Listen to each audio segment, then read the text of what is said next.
On this day in history, April 17th, 1521, the trial of Martin Luther over his teachings begins during the assembly of the Diet of Worms. Initially intimidated, he asks for time to reflect before answering and is given a stay of 1 day.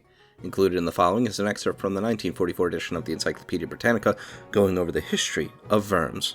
Worms was known in Roman times as Borbeto Magus, which in the Merovingian age became Wormatia.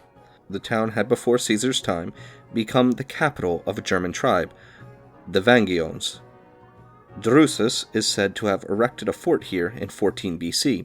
In 413, the Emperor Jovinus permitted the Burgundians under their king Gunther, or Gunther, to settle on the left bank of the Rhine between the Lauter and the Nay.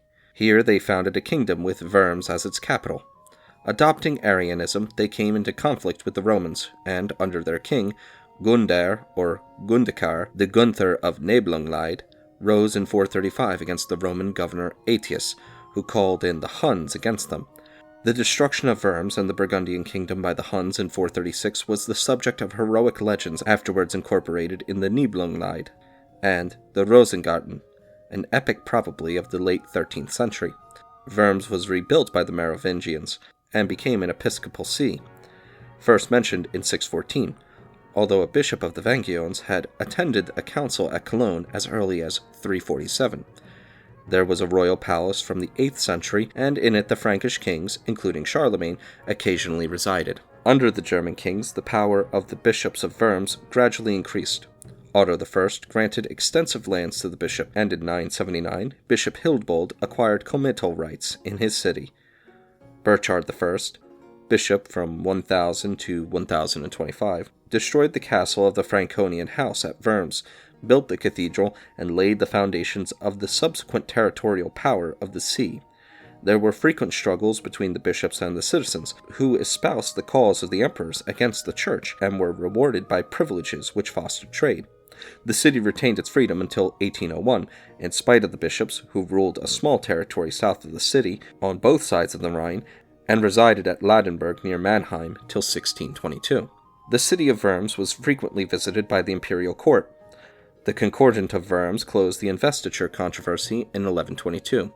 The perpetual peace, Ewiger Landsfrei, was proclaimed by the Emperor Maximilian I at the Diet of 1495, and Luther appeared before the famous Diet of 1521 to defend his doctrines in the presence of Charles V. 4 years later, Worms formally embraced Protestantism, and religious conferences were held there in 1540 and 1557. It suffered severely during the 30 Years' War. The French under Mellac burned the city almost entirely in 1689, and it only fully recovered from this blow in recent years.